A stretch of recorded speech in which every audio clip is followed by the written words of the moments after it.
Time for the last panel discussion of the day. Sustainability has been the overarching theme throughout the discussions that happened today.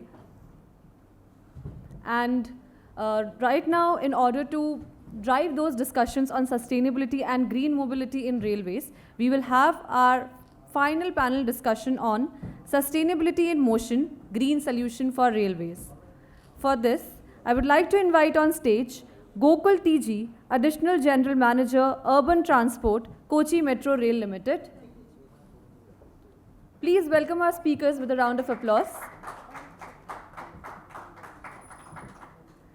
Anil Kumar Choudhary, CGM Technical Projects, EESL. Shambhavi Tripathi, DEE Operations, Delhi Division, Indian Railways.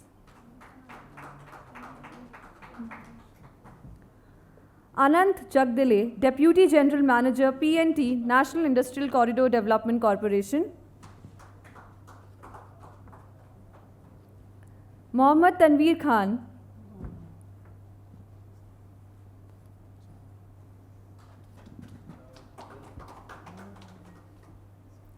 and in order to moderate this session, I would like to invite on stage Bhaswati Guha Majumder, Senior Correspondent from APAC Media. Thank you for, first of all, thanks all the panelists for joining this session. Welcome to this panel discussion on sustainability in motion, green solution for railways. As India continues to urbanize rapidly, our transportation system are at the core at this sustainability challenge and opportunity. Indian Railway and one of the largest railway networks in the world has committed to becoming net zero carbon emitter by 2030, as Mr. Tanveer has already stated. Metro systems across cities like Delhi, Bengaluru, Pune, and also adopting actively all the energy norms, how to make it sustainable. But achieving the true sustainability isn't just about upgrading trains and stations, right? And it's about rethinking the entire ecosystem, from sourcing clean energy to partnering with third-party infrastructure, providing to integrate cutting-edge solutions and technologies. So today, we will speak about and discuss about the compliance with environmental regulations in evolving, what innovations are emerging in the sector, and how stakeholders, public-private partnership, can collaborate to build a more sustainable future. So we will start the panel discussions from the right and then the last panelist. First question for this panel would be, what are some of the key sustainability measures already being adopted today, or something the government should consider for urban transportation systems when it comes to make the entire ecosystem more sustainable? Yeah. Presently, as far as you can see, the Indian Railway, as I have also presented during my presentation also, Indian Railway is heading towards 100% electrification.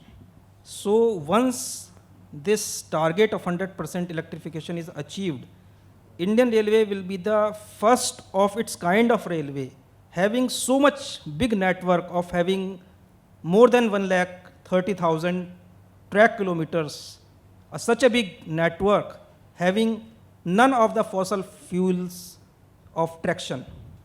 All traction will be electrified. So number one, electrification. Number two, waste which is being generated, that waste has to be utilized in some or the another manners. Once we are constructing the things, actually during the sustainability conferences and eco-friendly conferences or environment-friendly transportation, we always thought of what sustainability measures we are taking in the operations. But 50% of sustainability measures are being taken during the construction. If proper construction techniques are being used, there is one saying which I say that waste is not a waste until we waste it. If we think anything is waste, then only it is a waste. Otherwise, it can be used. If we, when we construct the railway lines, we uses bentonite slurry. Because it is cheap, we enforces the contractors that please use the polymers. It will having less impact on the Mother Earth. The bentonite is very dangerous for the earth. If we somehow get it done by the contractors, because everybody in the field of business has come to earn the profit. And in that earning of the profit, we didn't think about our coming generations. Actually, this sustainability is the word in which we say that what we are doing at present, it should last and its ill effect should not affect the generations which are coming. If it is so, then these things are sustainable. So, if we just give our emphasis on the construction methodologies, we can save most carbon prints. Number 3, 70-30 lighting ratio. Have you heard, anybody heard about this? Yes, that person. In the stations or in the our complexes, in the daytime, we try to use only 30% of the lights. This will save much of the carbon emissions. And in the night, when it is mostly required, then we can use the light. But what we are doing, the same lighting arrangements is being deployed in the daytime also, which we can curtail. So this is being done at majority of the stations and majority of the railway complexes. So there are other things also, but time is less, so you may proceed with other panelists also. Sure. Thank you. I would request Mr. Jagdale sir to discuss about the sustainability and how it will be achieved. And since you are from the infrastructure background, please let us know how the use cases can be used for more better future in terms of sustainability. First of all, thank you very much for inviting me over here in this eminent personalities I am sitting around. And if you start from the point of sustainability, there are basic 3 pillars of sustainability. That is having a balance among social, environmental and economic things of the any infrastructure or particular point. That 3 basic pillars, once we try to work it on, then definitely we can say, yes, we are going to achieve the sustainability things. As far as I said, economy, yes, definitely. Whatever measures we are going to take up, it should be economic first. Second, it should be environmental friendly so that it can be reused, replant and having less impact on our mother nature. And third, yes, it should have more and more less impact on the social infrastructure. So, as sir has said, yes, they are going to have one best example of 30-70 ratio so that we can reuse, we can use less electricity, which can be again regenerated or stored. I would like to suggest from infrastructure point of view, because I am not expert in engineering, railway engineering basically, I am the infrastructure development person. What I can suggest is that if we can use solar panels over the entire railway bogies as well as on the railway stations, which I found out, yes, it is started using in our railway network. That will definitely going to be help us for generate more and more power. Those electricity generated can be used for the storage purpose of the battery, which can be definitely used in the night time. Another thing is let's use rainwater harvesting systems also along the track.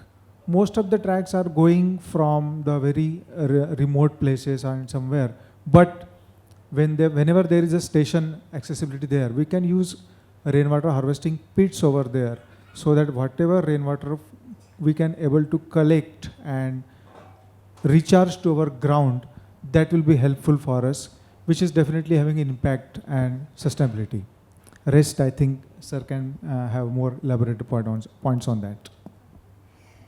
I would now request Mr. Anil Kumar Choudhary sir to speak about the urban transportation, how it could be more sustainable using the already used cases what we are seeing, or do you suggest something else which the government could see?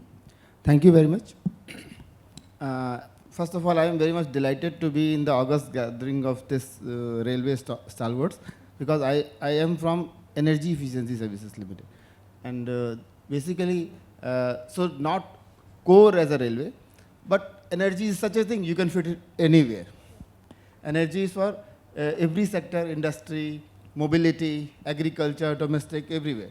So, and when I will just give one figure that India's per capita energy consumption is 1/3 of the world's per capita average energy consumption. World's average per capita energy consumption and India's per capita energy consumption. India is 1/3 of that. What does it mean? We are developing, if we will develop as per the world's average also, we will be needing 3 times of energy. And think of the countries like US and developed countries. Their per capita energy consumption is 13 times us. So if we will be developed like US, or whatever the developed country we think of, then our energy requirement will be 13 times of that. So can we afford that kind of energy? This answer is simply no. With 13 times of energy to meet our demands, if you are aspiring to become developed country like any other developed country, so we are, if you will be having that kind of energy, then various kinds of fossil fuel requirements, coal dependency and everything will be coming on, and then the environment will be totally black. So that is not affordable at all. So supply side management is not possible. We have to be efficient in our consumption. That is one thing. Now coming to the point, is the sector specific. Railways, mobility sector, in fact, mobility sector is around, in the world it is 25 to something like that percentage, energy consumption is there. And in India it is also 20% of energy is being consumed by the mobility sector. So this has to be very efficient. 1/5 of energy is getting consumed by mobility sector. And railway is one of the biggest body in that. So energy consumption in railways has to happen, become very low. And in urban transport, if we talk specifically, urban transport, there are various kinds of e-mobility is being promoted. Electric vehicles, electric vehicle charging stations, e-scooters, e-bikes. We as a Energy Efficiency Services Limited ourselves are promoting. Electric buses are being brought in. So that kind of various kinds of innovative models are being brought in so that these can be adopted in India and its price can be brought down. So these are one thing. And the railways can always bring this metro has been always found, this public transport has been always found very, very energy efficient. Metro rails. Now rapid metro rails and all kinds of the massive public transport systems will be very much effective when we consider this energy efficiency in the mobility sector. Having said that, what we always talked about, that fossil fuel to electricity, when we bring that, we think that we are getting efficient. Yes, no doubt we are getting efficient energy-wise because carbon footprint is getting reduced. We are getting greener. But is it exactly very much green? How green is that? Light green, dark green, something like that. Because this electricity which you are consuming, that is also coming from the fossil fuel, coal thermal power plant, something. So that way, if you are using those electricity also, then it is not exactly green. It is green and environment friendly at the local area because electric buses are plying, so fossil fuel discharge is not there. So that kind of thing is there. But in the country perspective, somewhere the carbon footprint is anyway coming. So we will have to switch over to solar-based, renewable energy-based, solar-based and wind power, whatever the renewable energy base is there, our consumption should be in that line. And railway can very much guide and dictate in India also. I will tell one example here. When Delhi Metro Railway Corporation has done a contract with the Rewa thermal power plant, Many of us must be knowing. What they have done? 750 megawatt consumption is there, 24% they have contracted that they will be using it. So when the plant was setting, it was knowing that my consumer is at their railways. So the funding of the plant, power plant was getting easier because the consumer was already there. And then the Delhi Metro also got assurance that we will be getting a clean energy. So around 60% of Delhi Metro railways is clean. So that kind of, if our entire railway network, things like that, and then various kinds of solar parks will be getting promoted. So this kind of holistic approach is to be adopted. So we can discuss further also. So Sure. for the starting, Sure, this is the food for thought for everyone. Yes. I agree with you that until unless the grid is green, it cannot be called green completely. Yeah. So now I would request Mr. Gokul to share his thoughts regarding the adoption of sustainability in urban transportation system, and what would you suggest the government could do more? My thoughts are basically colored by where I work and where I come from. So I come from a city of Kochi, which is at 0 meter at the sea level. It's basically at the sea level, and some places are even below the sea level. So it's at a very environmentally fragile place, and some studies actually say that at around 2050 we'll be seeing part of the city will be flooded because of the tidal flooding that's happening. We've already had some urban flash floods because of the environmental changes that we're going through, and also because development of heat zones which we really didn't see earlier. So climate change is very real, and it makes all the sense for us to kind of do the sustainability practices right now, because it's not something that we should aspire for, but it should be very urgently dealt with. I also work for the Kochi Metro Rail Limited, which is again an MRTS, and as Sir was saying, is a very energy efficient system. But we also include, as Delhi Metro example is there, we already have around 55% of our traction comes from renewable sources which have developed over the stations and our depots. So 55% is already carbon neutral, and it's from the from solar energy that we do it. We also have a ferry service called the Kochi Water Metro Limited, because the Kochi is a kind of mainland with around surrounded islands which can be connected. And so it has a robust, right now it has a very robust modern ferry system called as the Kochi Water Metro Limited. It is called Water Metro because it has all the characteristics of a metro, with an AFC system, with a passenger counting capacity, safety, accessibility.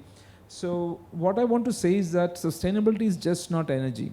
It is energy to a large extent, but sustainability should also mean accessibility, and how the community is also getting helped in this way, because the islanders normally travel to the city for their daily work and go back.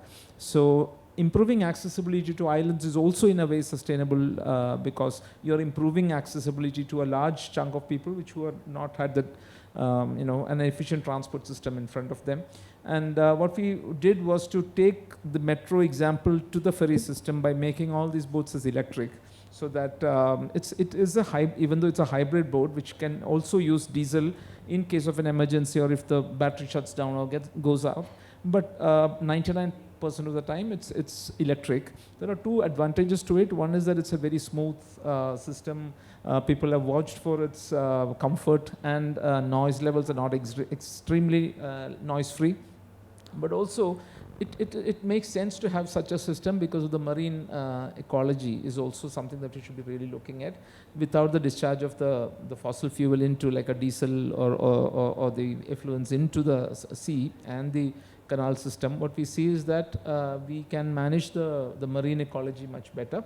The design of the boat is such that it is a catamaran design, so with less splashing, so that when the boat moves in the water, the water waves doesn't actually splash too much on the shores. So this helps in shore protection, where normally if a boat moves, the shores are getting affected, it erodes probably. So all these things, what I'm trying to say is that all your sustainability has to be part of your organizational culture. rather than an afterthought, like after building everything, we're thinking about sustainability. So if you go by a design of a system, that's where your sustainability should come in. That's where your thought should come in. And probably also that's one suggestion that I would really like to have, as Sir was saying, that solar renewable source is going to be because our requirement for power is not going to be met soon. It's going to be the biggest challenge that you're going to see. So probably in the DPR stage, when you're building up a project or putting up a project for funding, it makes perfect sense to include renewable source as your primary source of power. So include it in the DPR or the project stage rather than later we are keeping on adding this. So it makes funding easier for that. Later on, if you add, it's for example, if you own your solar energy, your energy cost would be around less than 1 rupee. If it's in a RESCOM model, it will be around 4 rupees. But if I have to take from the state DISCOM, it will be around, for me, if it's a night charging services, it's going to cost me around 9 rupees a day for 1 unit. But as also, we are saying that if I run a fleet of electric buses, as Sir was saying, it is not completely carbon neutral. It is tailpipe, there is no emission happening. But at the end, on the other end, where the electricity is being made, India's grid has got around 0.7 kilogram of carbon per unit, which is higher than Mexico, which is around 0.6, and Sweden is just 0.3. So what is the source of your energy is again a bit polluting. So if I run 100 kilometers in a bus, I'm already emitting 70 kilograms of carbon. So these are the things that we should be looking at, and probably looking at the initial design stage. And when you're thinking about a project or a new mobility system. So probably that is what the key takeaway of this energy crisis is going to give us. Absolutely. Yeah. So, as rightly said, there are plans, there are thoughts, but we should plan accordingly what we can do. It is not only about making plans, it is also about executing them rightly. So now I would request Shambhavi to discuss what about the sustainability models she would like to see in the future from the government side or public-private partnership perspective, if she can share her thoughts. Good evening, everyone. I'm delighted to be a part of this esteemed panel. As Sir has already said, that urban mobility contributes to 1/3 of the entire energy consumption that we are talking about in our country, and railways has a very important role to play in that. So initially, I would like to point out a few statistics. Tanveer sir has already told about it, so I'm going to skip all those things. But at present, already almost 45,800 plus route kilometers of our tracks have been electrified. 100% LED lighting system is being incorporated in all the stations. And right now, the talks are about even the locomotive headlights are being converted into LED so that energy efficiency can be achieved. If we talk about other than energy, then 2.4 lakh bio-toilets have been installed in coaches, and 1,400 plus rainwater harvesting systems are already in operation, which the figure combines both the stations as well as lobbies and running rooms, which are for loco pilots and guards. Then we have the IGBC green certification for 43 plus stations and almost 200 railway buildings, out of which 6 of them are platinum certified. Apart from this, zero discharge and circular economy is something in which railway is making lots of strides, and for that, sewage treatment plants and water waste treatment plant are installed not only at all the major stations, but also at all the railway colonies, lobbies and running rooms. When we talk about all these infrastructure things and the buildings and the technology that has been installed, there's another thing, because the main operation that is being done in railways is obviously the operation of trains. So the loco pilots have to be trained, and their training also now involves a parameter whereby they are trained to ensure that the SEC is optimum in case they are not using the electric locomotive. Apart from this, almost I'll not say almost, but in most of the electric loco sheds, the locomotives have already installed HOG capacity. Because of HOG installation, there is now it eliminates the need of diesel generator set while powering the ACs and the lights of the entire train. And this leads to a saving of almost 800 crore rupees annually.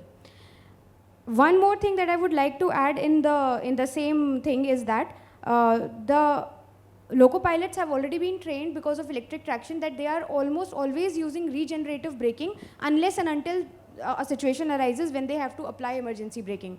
So as you can see that it is not just about the infrastructure and the technologies that we are using, but also the human resources play an important role, and their training plays an important role to ensure that energy efficiency and sustainability, as well as what we are talking about net zero here, is achieved.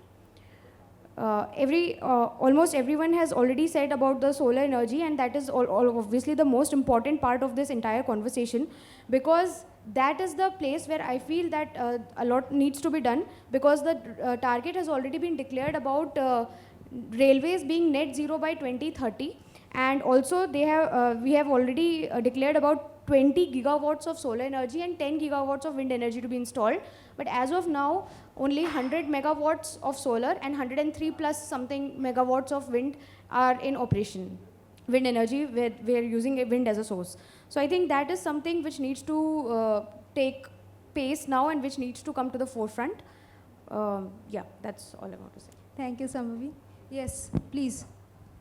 I would like to thank ma'am that she had given us the information of 12 stations, if I'm not wrong, has been achieved these IGBC Platinum ratings. So I'm very much happy because I'm not aware of this information. But I would like to further add it on this, because if you compare with the total number of stations in our entire railway network system and how much we had been IGBC Platinum certified, is very marginal or negligence. So what we can set up a target for our Indian Railways or by our own, let us have each and every station to be IGBC Platinum certified station, because I know one of my project we also achieved this IGBC Platinum rating, and it has got a very stringent norms, like you should have sewage treatment plant, water treatment plant, solar power generation, rainwater harvesting, everything. So by considering the entire railway network, if we can achieve this IGBC Platinum certification for at least certain number of stations, then definitely we can have a very good our stand on sustainability. I think so. I would like to put it. Thank you. Thank you for collecting the thoughts and saying it out, your perspective. Now I would like to ask each of the panelists about how various stakeholders in this sector, government, industry, and solution providers, collaborating to introduce green solution with real environmental impact. According to you, how the public-private partnership could do to boost, what could they do to boost the sustainability model and to be applicable across the ecosystem? We'll start with Mr. Tanveer. This question is mainly important for the Railway Ministry, because it is the public-private partnership is something Prime Minister Narendra Modi has been promoting for a long, long time. So it's better to start with you. It is a very good option, and our Honorable Prime Minister is taking a very lead in this scenario. Public-private partnership, first of all, we have to understand this. What is it? मतलब मैं हिंदी में अगर कहूँ तो हाथ से हाथ मिलाया जा और कदम बढ़ाया जा. मतलब we should not live in silos. We are government organizations. We will not interact with these third parties. We are the private. How can we interact with the government personals? And we are growing. We are just startups. How we can enter these things? So we have to be open to each and everybody. When we are open, the new thoughts will come, and these new thoughts will provoke us to think out of box. This is the overall what mindset we have to change. This mindset, when it will change. And one thing, one of the panelists has given the example of Delhi Metro and Riva, that collaboration between them. The Riva, that plant, and the people who were establishing that plant, they were having an assured buyers or consumers. So this surety of the things to invest in those projects, it has to be brought forward. But one thing why railway is lacking behind in these things is, for example, the project of railways are linear projects, number one. These get stuck up because of the things which are beyond the control of even the government. There may be agitations in land acquisition. We may be entering to the forest areas. There may be some NGOs are coming forward and just doing the court cases, and the projects are stuck up. One of our projects in Karnataka, Hubli-Ankola, it has been just stuck up for years together, around 10 to 15 years for just a court case. So the completion of the railway projects are being stuck up due to these things. So that's why the people, the private parties, they are not having a sense of confidence that that surety part. So this is the thing why PPP is not working as of now in Indian Railways. But the things which have been done, it is past. We have to move forward, and we have to be open to the suggestions and to the new innovations. The last thing what I want to say is the things which have discussed till now. These are all what can be done and what are our wish lists. The thing is this, what we can do, we can change ourselves. This is in our hand. We cannot change other person, we can change ourselves. If our mentality is changed, our habits are changed, and if we mold our habits towards the sustainability, towards the environment friendly habits, then it will work. For example, in our house, whenever we use fans, ACs, lights, we move out of our rooms, and those electricity, the bulbs, tube lights, fans, AC are kept on. So this mentality has to be changed. One day I was traveling in a train, so a person came, he was wearing shoes and he just spread the bed sheet. As you have seen, the bed sheet provided in the trains are white bed sheets. So he just didn't open his shoes, and with his shoes he just lay down on that seat with the white bed sheet. I was thinking that whether that same person is doing similar acts in his home also. It is no. He is not doing it at home. But why? Because he has not to wash this. Otherwise, if he is doing this things of act in his home, his wife would have beaten him badly. So this type of mindset, the property which we are seeing, it is the property of the nation. We have to protect it, and protect in all the senses. We have to change ourselves, and when we will bring change in ourselves, the country will change. That's all from my side. Mr. Ananta, would you like to add something? Yeah. Thank you, Tanveer sir, you had open up very good example that yes, definitely we need to change ourselves. Change should be within the system. System कुछ होता नहीं है, system हम ही बनाते हैं. So we have to do it right from ourselves. Now let us come to the point of PPP PPP kind of model. So I would like to enhance to the gatherings that first of the PPP kind of model which is adopted by Indian Railway, that is the station near Habibganj in Bhopal, that was successfully run on PPP mode. So this is only one of its kind, and we had not moved further on that because I am not updated after that. So basically I think yes, we should go forward and open up our mindset to adopt this PPP kind of model to maintain and develop first of all, to develop the infrastructure for the railways as well as to maintain the existing infrastructure of the railway. That is my suggestion. Yes, definitely we should move forward to take up. Now, I remember that Tanveer sir had said that we had 1.4 lakh kilometer of railway track throughout our country. And as ma'am's question comes around about the green solution for maintaining this railway track, what I can suggest that what is, sir has said ki the waste is not waste unless it is a waste.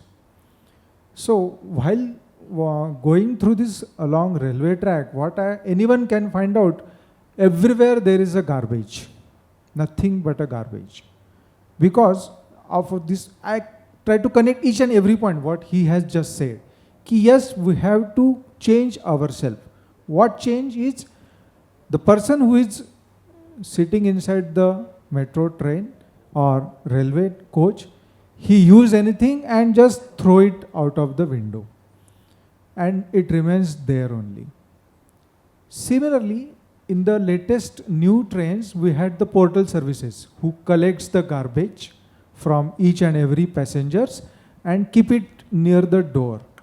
But unfortunately, I witnessed that instead of throwing that garbage to the nearest railway station, what that portal do, he opens the door and throw it back on the track.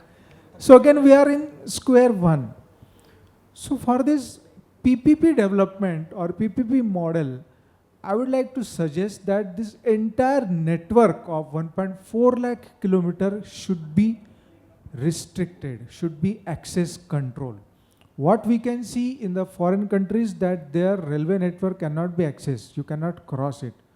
If we can achieve this entire 1.4 lakh kilometer of railway network access control, then definitely this problem of garbage and problem of security also we can very well control.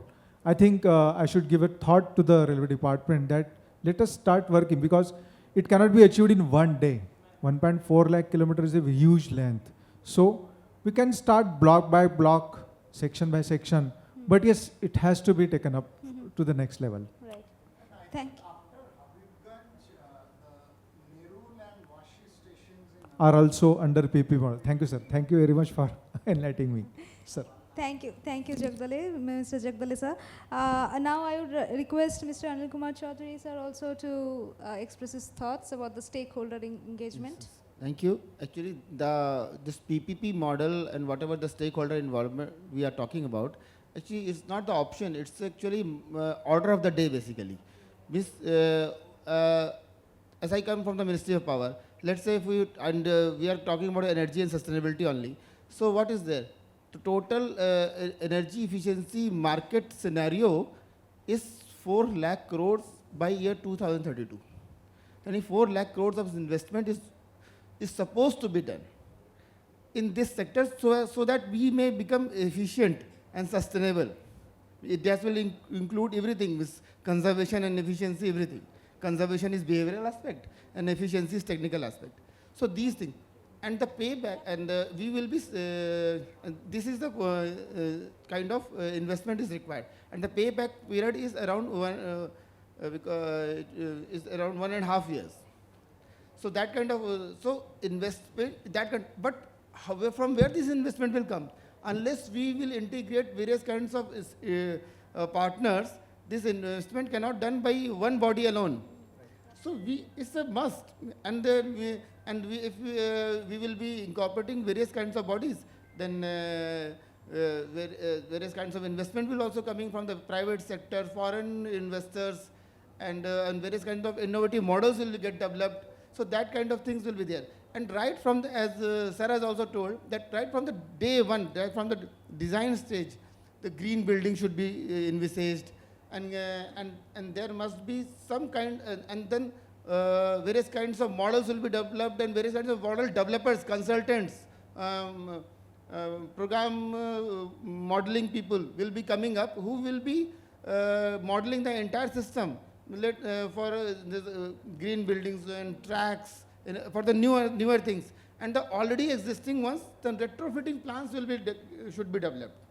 I remember our Energy Services Limited has collaborated with railways for this retrofitting of all the buildings for this for LED lighting, fans, and ACs, super efficient ACs.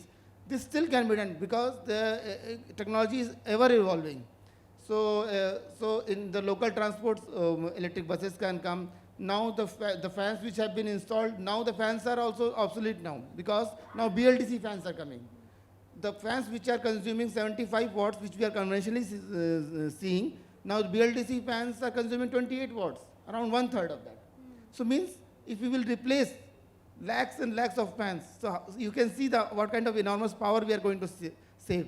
So everywhere the opportunity of saving is there, so we can go for the ESCO model. Again, the partnership will be required, and EESL is already playing a role of super ESCOs, and various ESCOs are being developed under us. So various models will be getting developed. I'm giving this small example of this only, buildings only. This can happen in the track site and various kind, and the toilet also has been talked about. So sustainable things, IoT things can be brought in that, and this Industry 4.0 can be brought in that.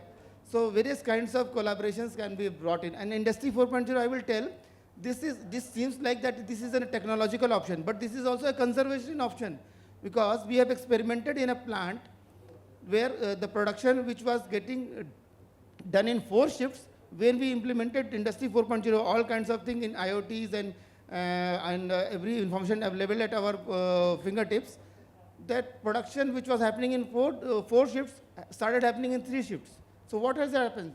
Resource conservation of entire 1 shift has happened. So that kind of potential is there for IoT.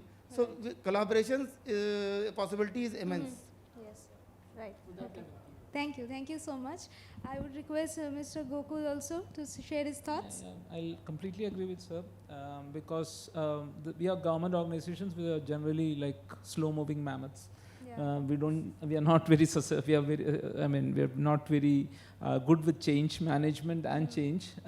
But ultimately, what happens is that cutting-edge technology is always happening with the private industry, and then the best thing is to just bring that and be a facilitator of that technology into your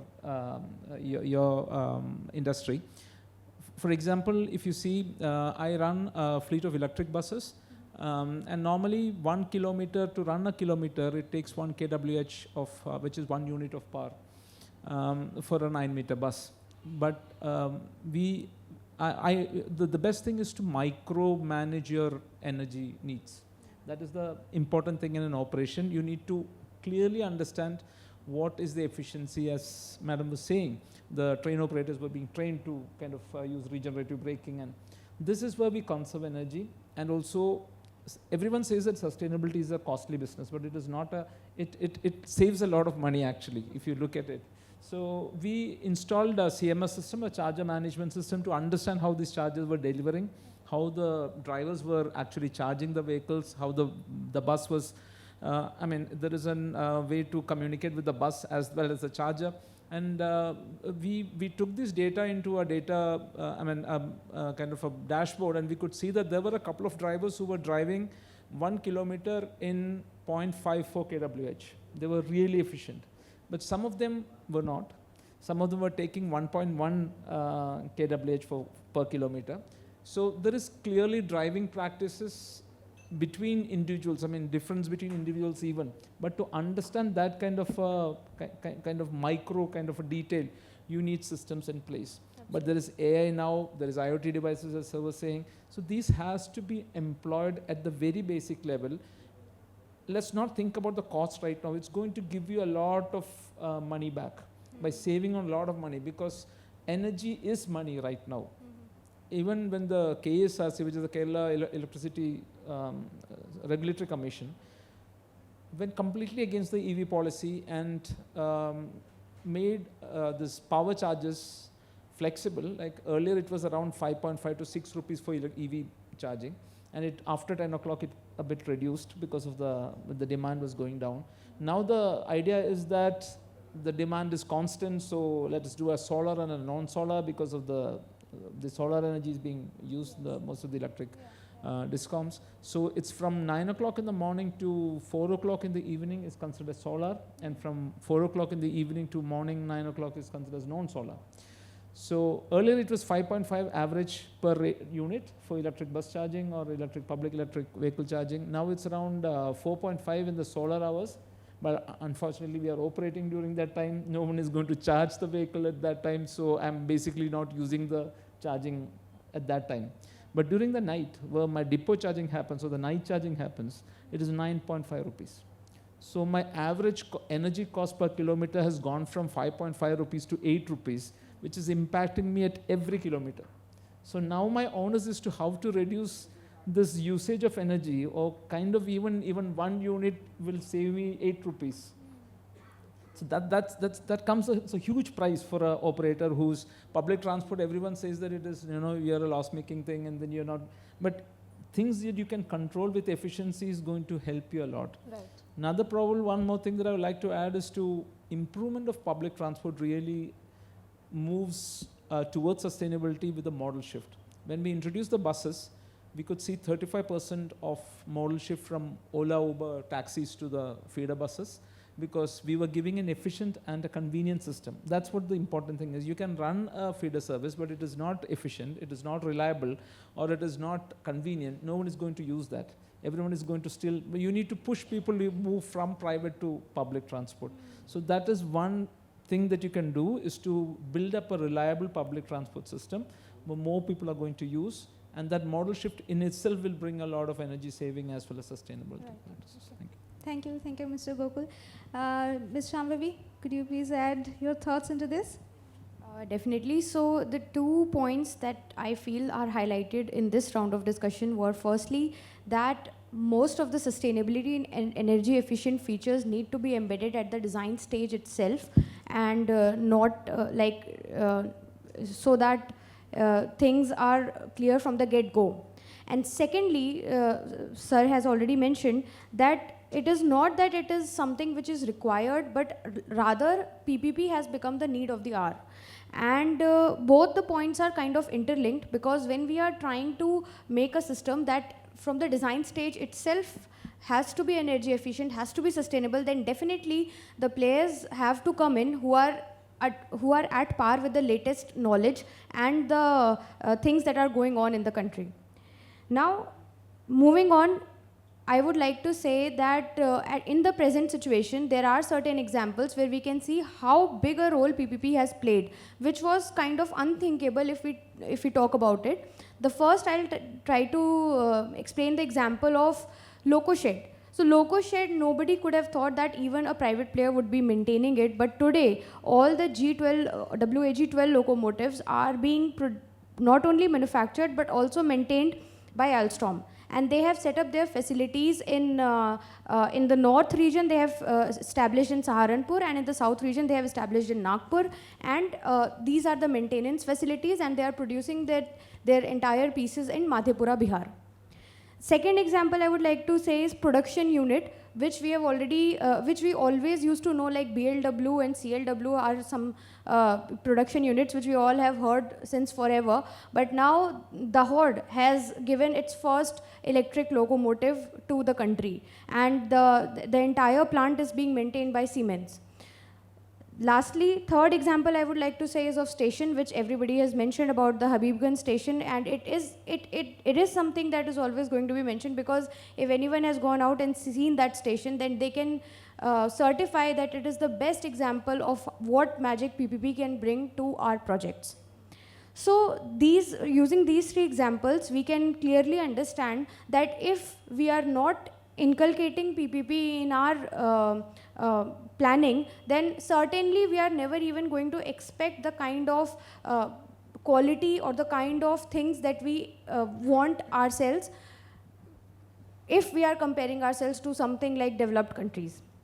Now, as the question arose about where all the PPP thing can come in, then there are multiple things. For example, I have already talked about the IGBC, the green building certification of Griha and IGBC have already been there. Then all the buildings, stations, running rooms, lobbies, sheds, everyone is always conducting energy audits, which is now mandatory for us to conduct after every 3 years. And in that, we are almost always hiring the third party systems so that they can come in and give a transparent report of the energy usage. Then IoT and smart metering are also in process, and reliability maintenance system RMS, RAMS are already being talked about, and these things are also handled almost 100% by the private player. Finally, the solid waste management and wastewater treatment plants that I talked about, so all of those things are also being done in the latest technology by the private players. Then there are many things like mechanized laundries, eco-construction materials like fly ash, bricks and plastic materials is also being handled at the generation stage itself. And these things are incorporated in the tender, like Tanveer sir already said during his presentation. So if we talk about all of these things, the most important thing is that we cannot think about all these things in a partitioned manner, or what we say in silos. We cannot think about it. And in this regard also, the PM GatiShakti program is something which leverages this framework only, which integrates the third party urban and industrial infrastructure projects into this thing, so that the belief is further strengthened that railway does not see third party collaboration as just outsourcing or just an idea of outsourcing, but rather as co-creation and a party to our entire project system. Thank you. So at the end of the discussion, we all can agree that PPP is very important to manage the sustainability, to achieve the net zero goal and everything. Though sustainability as a whole topic could be a bit boring to the young generation and others, but it is the need of the hour, and the world is talking about it. We have a goal to achieve by 2070, the net zero goal given by our Honorable Prime Minister Modi sir, and we have the railways separate goal for 2030, achieving the electrification. So before wrapping up this entire session, I would like to ask each and every panelist to give the last thoughts about the sustainability model and the India in 20 seconds. Passing to you, sir. बस मैं तो ये कहना चाहूँगा, discussion बहुत हो चुका, अब चलना शुरू करें पीपी की तरफ और सस्टेनेबिलिटी की तरफ, कंजर्वेशन ऑफ एनर्जी की तरफ चल देंगे।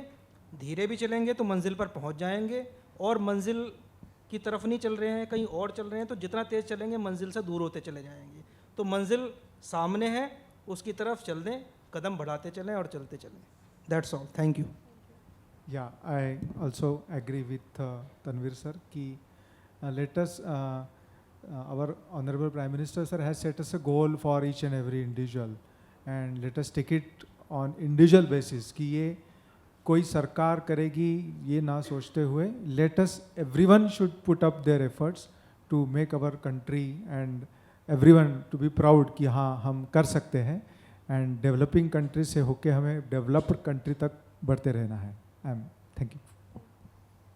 तनवीर जी की बात शायराना अंदाज को आगे बढ़ाते हुए बोलेंगे कि हम ही हम हैं तो क्या हम हैं, तुम ही तुम हो तो क्या तुम हो, सबको मिलके चलना पड़ेगा। संघ छत्वम जिसको बोलते हैं, संघ छत्वम, तो वो करके करना ही पड़ेगा। और उसके बाद that is one thing, sustainability aspect is, I will like to just add that ये सबके लिए है, means and it's for young generation तो ज़्यादा ही इसलिए क्योंकि we are whatever we are using resources we are borrowing from our children only, तो हमको तो उन्हीं के लिए करना है बेसिकली, अपनी तो निकल जाएगी। तो so let us try for it. Thank you. Probably from a mobility perspective, I think integrated mobility is going to be a big opportunity for us to follow. Not just one system operating in silos, the other system not talking to it. Probably road, water and rail-based systems in the MRTS system should be integrating themselves so that not to kind of compete with each other in terms of energy as well as resources. Another thing would be to develop active mobility resources like walking and cycling, which unfortunately has not been much touched upon in our country. So those two probably that would be my.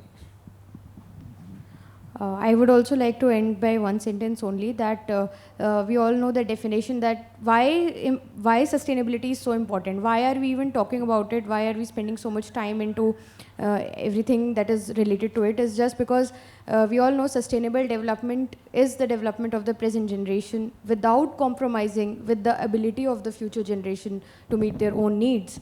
And that is perhaps the only reason why this entire discussion is being done, not just here, but all over the world. So we should never forget about the fact, and that's it. Thank you so much. Thank you, audience. Thank you, the panelists, for this thoughtful discussion. I am calling my colleague, Ananya. Please. Thank you, Bhaswati, and thank you to all the speakers for such an insightful discussion. Public-private partnerships, collaborations, energy efficiency, and complete waste management have been highlighted as the ways to go forward to ensure sustainability in the railways.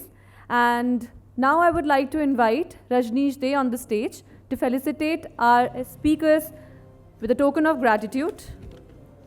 Anil Kumar Choudhary,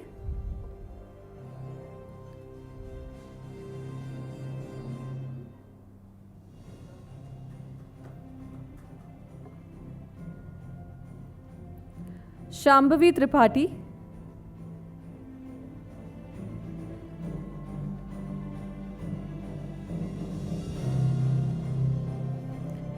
and Ananta Jagdale.